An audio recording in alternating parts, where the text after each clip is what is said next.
What's happening, people? Check this out. We're about to give you guys the real opinions, okay? The real comic book talk opinions. We, as the people, are representatives of the people, okay? We as the people of the people. We the people. Exactly. I said it so good it had to be repeated. I mean, yeah, let's go with that line. You know what you clicked on. Let's talk about this. Can the fans influence the comic book industry, the comic book movies, it's everything. We're talking as a whole. How much influence do the fans have? Now, I'll start us off by saying I think the fans have 25%, roughly, probably a little less, but I'll give it 25%. It's pretty high. Yeah, I know, right? Where their opinions and their what they feel gets reflected in the movies and in the comics and stuff. I use this as an example. The Spider-Gwen. Spider-Gwen was basically she was just a character design that was thrown into the comics, and people just kept her photo was just getting circulated over and over again, and people wanted more. And they demanded more and asked for more, and then the comic book industry and the comics finally gave them more. They gave her a background, they gave her a story, and now she's a full-blown, she has her own comic, she's a regular character everywhere. Like, not that good of a comic. Whether it's good or not, it happened anyway. It happened. That's your opinion. It happened anyway. It was because of the fans influence and everything. That the industry saw that there was a need for it, and they brought it and made it happen. I say 25% because you still have the writers and the people upstairs still know where they want to go with stuff, and there's more like if you're already in the industry and you're like already working for the company, you have more of you're closer to the ear and you can pitch your story directly as opposed to the fans who all are like, yeah, we want this more, we want that more. The writers who are already there with the boss, they could be like, yeah, I think I have a great story. I think I can do a lot with this. Give me this writer. I already drew up some stuff with the artist. This is what we like. This is what it would look like, I should say. This is what it would look like. This is what the story would be. What do you think? Like, they have more direct influence, so that's why I only give the fans 25%. But we've seen it happen. That's why. You guys? All right, so with me, I feel like this conversation is almost like the government. Like, it's a bunch of checks and balances. Like, yeah, I can do this, but people react like this. It's going to cause my boss to do this, which is going to cause this, and make us lose money here or gain money. So I got to decide. Like, everything has a checks and balance. Like, yeah, I just can't do whatever I like. For instance, if somebody's writing a Batman story, right? They're like, yeah, I just can't have Batman all of a sudden be gay. We're like, well, no, because all of his fans are hated. Yeah, but if I have this great story and he goes go through all this trial and tribulation, really come like, yeah, that's not Batman. This is never going to be. It's not Batman. He literally is in a on-again, off-again relationship with Catwoman. Can't just say he's Bruce Wayne, the playboy. He just has, well, his persona is he has chosen women coming through. Can't all of a sudden just be. So the fans of Revolt, they were not allow that to happen. They were so like that, right? But at the same time, you could have somebody who's writing against Batman, and they don't focus too much on his actual detective side. People say Tom King is really forgotten as he's writing Batman, and I mean, yeah, Tom King's about to lead Batman, but it's not as gradual. It's not like, oh my gosh, the fans did it. We stopped Tom King from writing Batman. It was more of a decline. Like, yeah, that weather thing kind of hurt. We're not gonna buy as many comics, but I got something to turn around. It's all, which it all came full circle. You still read Batman. I know a lot of people stopped, but it all came full circle to why she had left. It was a beautiful play, but they didn't give it time. And if people actually go back and read it, they would see that it was a whole big thing. Big plan, big picture.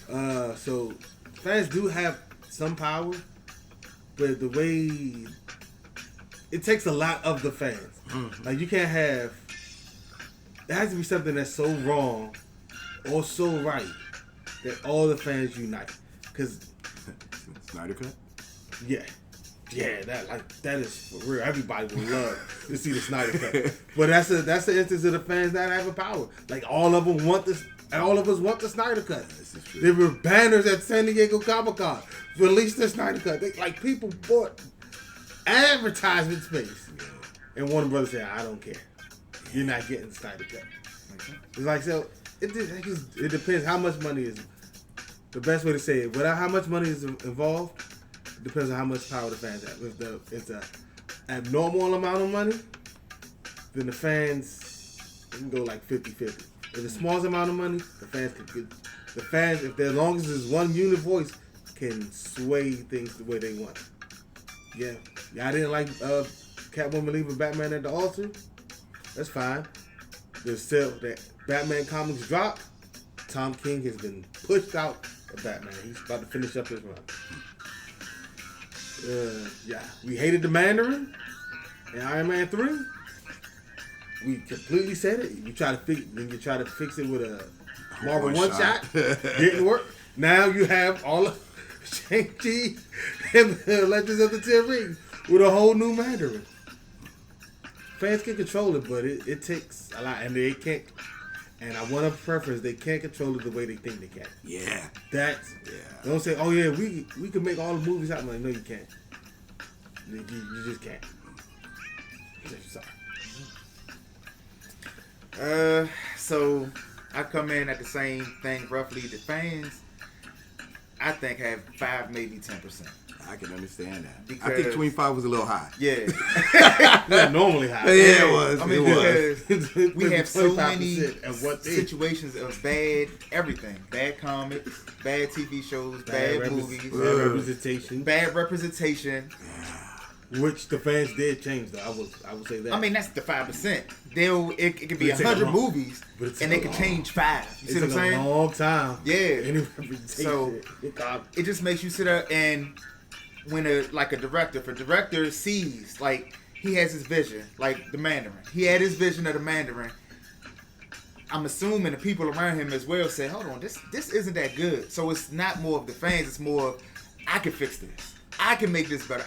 My vision was lost on you, so I'm going to change the vision to make it better. It's like it's their work. It's their love. They want to make it better. Like the guy who made X-Men 3. He tried to fix his mistake. He wrote it. Exactly. He wrote X-Men 3. And he tried to fix his mistake. Not because of the fans. The fans knew it was horrible. But then he gave us Dark Phoenix, which is pretty much the exact same thing. But he tried to...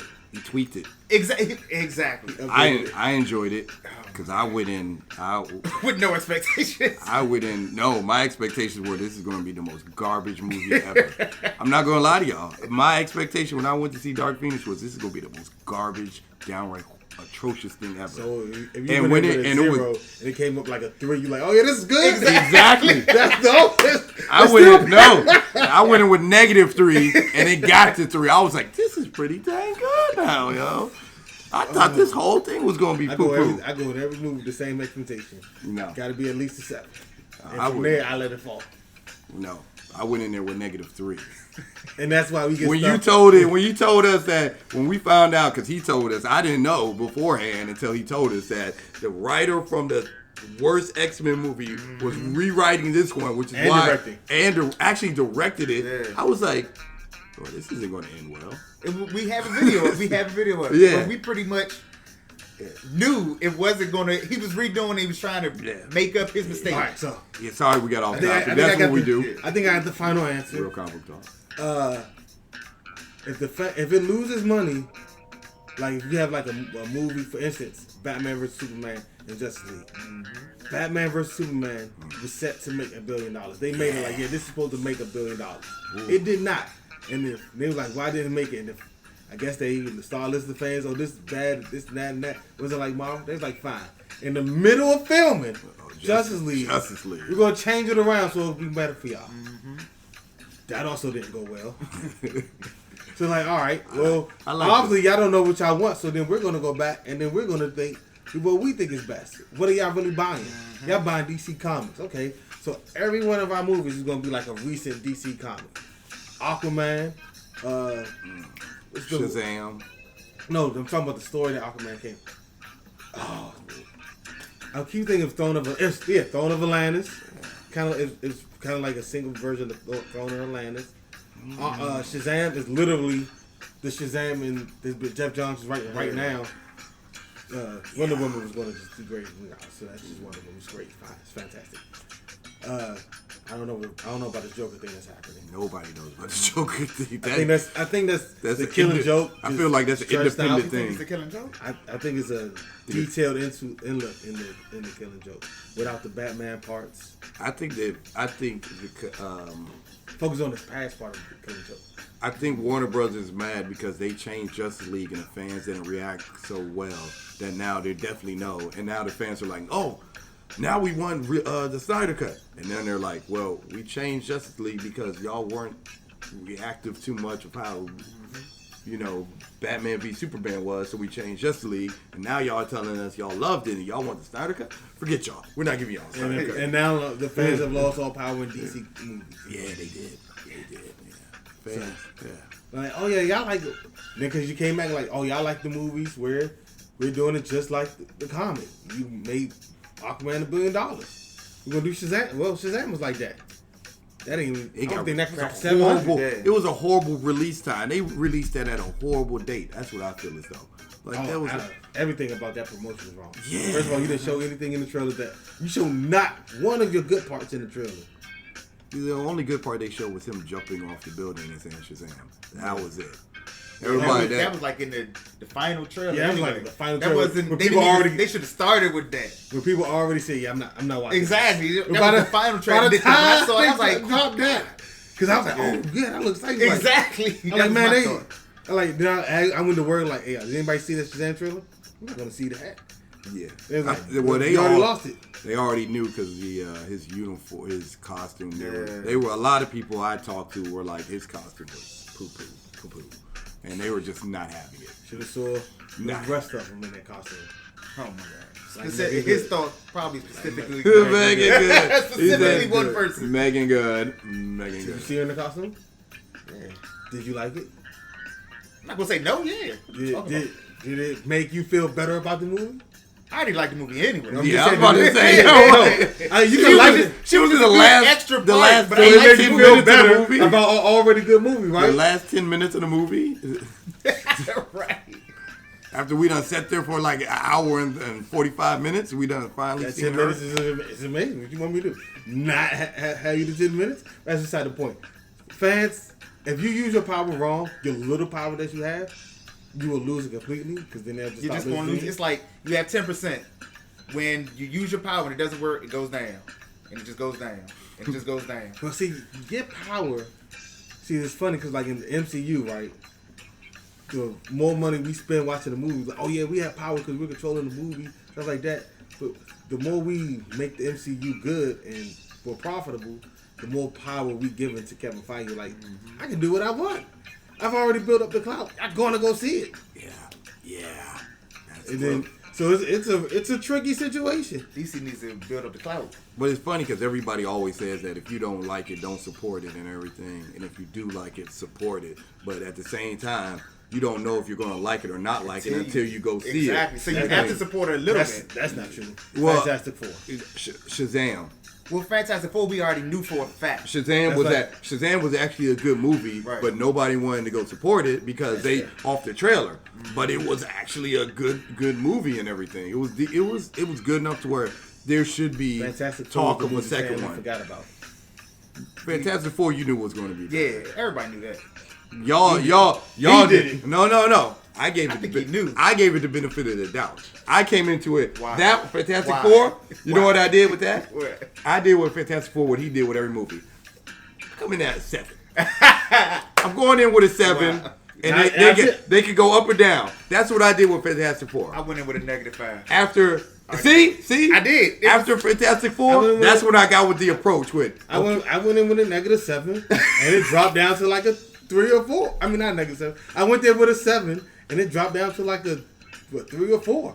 So it's a 3 or 4 to you? Out of 10, yes. That's still failing. What are you talking about? It doesn't matter. It should be like a 1. Oh, I've seen ones. That is not a 1. I mean, I've seen ones. Okay. You guys scale is just mean. Wow.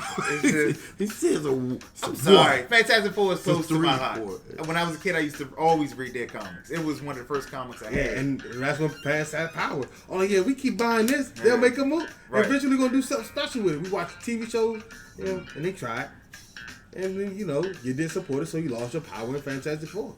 To the point where they just took the comic. Was good. The cartoon was good. But But we went on a whole. No, we went back. We're good. We're back. We're good. The fans and everything. You guys let us know in the comment section, how do you feel? How much power do the fans have when it comes to the comic book industry? Is it 5%, 10%, 25%, or do you feel just yay or nay? Let us know in the comment section. If you like what you see, hit the like button. If you love what you see, hit that subscribe button. And don't forget to hit the bell for notifications on our next video. Till next time, guys. We out. Deuces. Yeah. We in the club, we partying. We in the club, we partying. Yeah. How much ice you got? I don't know. Get it, Hollis, man. I cannot miss like I am the ace. Electrocute you, then I leave you with aftershock. Getting angry, then I turn to Incredible Hulk. Bite and bog, chop it down like you one of them stars.